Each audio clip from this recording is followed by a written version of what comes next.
மனைவியார் இடத்துலையோ அல்லது சுதீஷ் இடத்துலையோ வந்து சில விஷயங்களை கேட்டு நம்ம வாங்குறதுக்கு முன்னாடி பெரும்பாலாயிடும். ஏன்னா அவங்க அவர் முடிவுக்காக காத்திருப்பாங்க.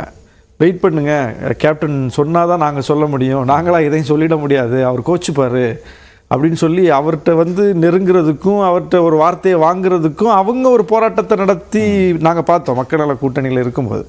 அப்போ அவருடைய முடிவு தான் அது சரியான முடிவாக இருந்தாலும், அரசியல் ரீதியில் பின்னடைவை தந்த முடிவாக இருந்தாலும், எதுவாக இருந்தாலும் அது அவருடைய முடிவு. யாரோ போய் அவர்கிட்ட திணிச்சது கிடையாது. அதேமாதிரி கூட்டணிக்கு வாங்க அப்படின்னு சொல்லி நாங்கள் போய் அவரை கன்வின்ஸ் பண்ணி அவர் அதில் வந்து கன்வின்ஸ் ஆகி அப்படியும் அது நடந்துடல. எங்கள் தலைவர்கள்லாம் போய் சந்திச்சாங்க, அவர்கிட்ட வேண்டுகோள் வச்சாங்க.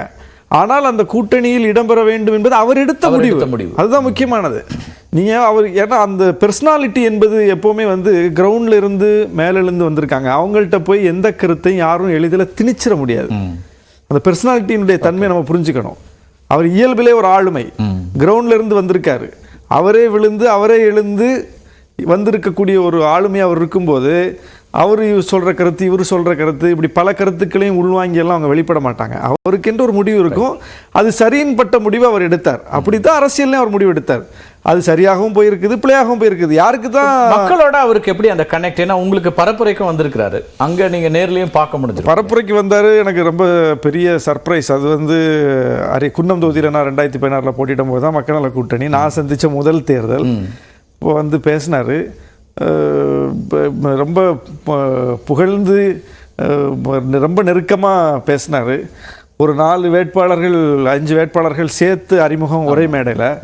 நான் ஒரு 4 வேட்பாளர் தள்ளி உட்கார்ந்துருந்தேன். அவர் வந்தோடனே மேடைக்கு வந்தோடனே அவருக்கு பக்கத்தில் தேமுதிகவுடைய மாவட்ட செயலாளர்கள் அந்த பக்கம் இந்த பக்கம் உட்காந்துருந்தாங்க. அதில் ஒரு மாவட்ட செயலாளர் எழுப்பி நீ அங்கே போ, ஷானவாஸ் நீ இங்கே வாங்க அப்படின்னு சொல்லி என்னை அப்படி கூப்பிட்டு பக்கத்தில் உட்கார வச்சுக்கிட்டாரு.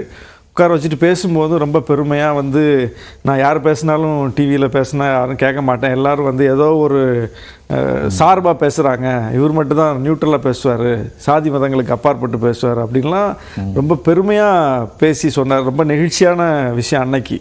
அந்த மாதிரி அப்போ எங்கள் தலைவரோட அவருக்கு ரொம்ப ஒரு நெருக்கம் இருந்தது. அதாவது அண்ணன் நீங்கள் என்ன சொல்கிறீங்களோ அதை நான் கேட்குறேன் அப்படிப்பார். ஓகே, வார்த்தைக்கு வார்த்தை சொல்லுவார்.